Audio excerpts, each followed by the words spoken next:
একদম দেশি লোকাল পাঠার মাংস। আজকে কাশিয়াবাড়ি বাজার থেকে 500 গ্রাম মাংস নিয়ে আসছি। তো এখন পাঠার মাংসগুলো ঢেলে নিচ্ছি জলে। তো পাঠার মাংসগুলো এখন ভালো করে ধুয়ে নিতে হবে। তো কালারটা কিন্তু খুব সুন্দর লাগছে দেখতে। তো আজকে বাড়িতে মায়ের আবদার রাখতে আমি রান্নাটা করব। তো পাঠা মাংসগুলো দেখতে পাচ্ছ বাড়ির মতো পিস করা হয়েছে। তো মাংসতে অনেক লোম থাকে, সেটা ভালো করে ছাড়িয়ে নিতে হবে। তো মাংসগুলো দেখতে পাচ্ছ খুবই ফ্রেশ, একদম দেশি লোকাল পাঠার মাংস। তো আমার হাতে মাংসগুলো দেখতে পাচ্ছ নল্লি নল্লি পিস তুল করছে। তো আজকের মাংসগুলো দেখে আই এম তো অবাক। তো আজকের মাংসগুলো পুরো মনের মতো হয়েছে। তো মাংসগুলো ধোয়া কমপ্লিট হয়ে গেছে, এখন রান্না করে চলে যাচ্ছি। কড়াইয়ে তেলগুলো গরম হয়ে গেছে। তো এখন আলুগুলো ভালো করে ভেজে নিতে হবে। তো এখন চলে যাচ্ছে পরিমাণ মতো লবণ। তো এখন হলুদের গুঁড়ো দিয়ে দিচ্ছি। তো ভালো করে নাড়ে চাড়ে নিতে হবে। আলুগুলো দেখতে পাচ্ছ হালকা হালকা লাল হয়ে গেছে। তো এখন ফোড়নের জন্য দিয়ে দিচ্ছি হালকা জিরে। এবার চলে যাচ্ছে শুকনো লঙ্কা তেজপাতা। তো হালকা করে নাড়ে চাড়ে দিচ্ছি। তো এখন পেঁয়াজ গুলো দিয়ে দিলাম। পেঁয়াজ গুলো লাল লাল হওয়ার পর মাংসগুলো দিয়ে দিব। তো মাংসটা এখন ম্যারিনেট করা হবে, তার সঙ্গে জিরে বাটা, লঙ্কা বাটা, আদা বাটা সব দিয়ে দিলাম। পরিমাণ মতো লবণ, তারপর দিয়ে দিচ্ছি হলুদ। এই হচ্ছে সর্ষের তেল।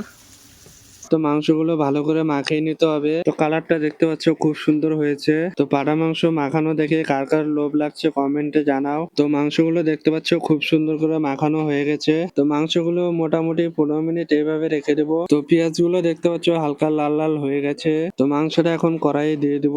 মাংসটা এখন ভালো করে কষাতে হবে। মাংসগুলো দেখে পুরো লোভ লেগে যাচ্ছে আমার, মনে হচ্ছে এখনই তুলে খেয়ে নিই। তো মাংসগুলো দেখতে পাচ্ছ খুব সুন্দর করে জল ছাড়া শুরু হয়ে গেছে। মাংসটা ভালো করে কষাতে হবে যাতে কোনো রকম জল না থাকে। যত ভালো করে কষাতে পারবে ততই ভালো টেস্ট হবে। তোমরা দেখতে পাচ্ছ মাংসের কালারটা দারুণ হয়েছে। মাংসটা ভালো করে কষানোর পর এখন ঢেকে দিব। মাংসটা এখন ঢেকে দিচ্ছি সেদ্ধ হওয়ার জন্য।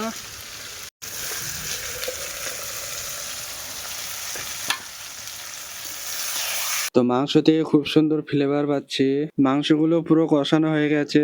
মাংসগুলো যদি এরকম ভাবে নাড়েচাড়ে যেতে পারো তাহলে মশলাগুলো খুব সুন্দর করে মিশে যাবে। তো মাংসটা এখন জল দিয়ে দিলাম। তো মাংসগুলো সেদ্ধ হওয়ার জন্য খুব সুন্দর করে ফোটাতে হবে। ভেজে রাখা আলুগুলো এখন দিয়ে দিচ্ছি। তো ছোলের কালারটা দেখতে পাচ্ছ খুব সুন্দর হয়েছে।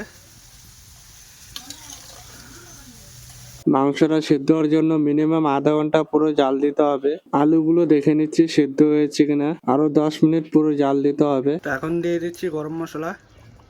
মাংসের তরকারি রান্না কিন্তু কমপ্লিট হয়ে গেছে। তো মাংসের তরকারিটা এখন নামিয়ে নিলাম। তো রান্না করে এখন খেতে বসে বললাম।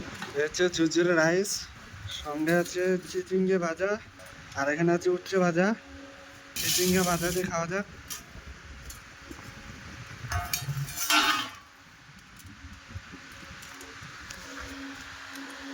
সোজা মুখে চালন করে দিলাম। চিচিঙ্গে ভাজার টেস্টটা কিন্তু দারুণ ছিল। এই হচ্ছে উচ্ছে ভাজা। উচ্ছে ভাজাটা খাওয়া কিন্তু খুবই উপকারী। তো হালকা করে এখন মেখে নিচ্ছি উচ্ছে ভাজা দিয়ে। উচ্ছে ভাজাটা মুখে দেওয়ার পর হালকা দিতে লাগছিল। তো আমি হাড়ের মাংসগুলো নিয়ে নিচ্ছি। হাড়ের মাংস খেতে আমার খুবই ভালো লাগে। তো হাড়ের মাংসতে প্রচুর পরিমাণে ক্যালসিয়াম থাকে। তো পাঠার মাংস খেতে আমার ভীষণ ভালো লাগে। তোমাদের কেমন লাগে কমেন্টে জানিও। এই হচ্ছে নল্লি পিস। তোমরা দেখতে পাচ্ছ মাংসটা খুবই নরম হয়েছে, পুরো তুল করছে। মাংসের গ্রেভি দিয়ে ভাত দিয়ে মেখে নিচ্ছি হালকা করে। মাংসের গ্রেভি দিয়ে ভাত দিয়ে কিন্তু খুবই ভালো লাগে খেতে, জাস্ট অসাধারণ খেতে ছিল।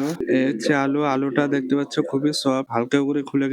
এই হচ্ছে চর্বিদার পিস, মুখে দেওয়ার পর পুরো মিশে যাচ্ছে, জাস্ট ফাটাফাটি খেতে। এই হচ্ছে নল্লি পিস। নল্লি পিসটা এখন খেয়ে দেখবো। নল্লি পিসটা মুখে দেওয়ার পর হালকা করে খুলে যাচ্ছে। মাংসটা মুখে দেওয়ার পর পুরো মুখে হাসি চলে আসে। তো আজকের ভিডিওটা এখানে শেষ করলাম, দেখা হচ্ছে পরের ভিডিওতে। তো চলো টাটা।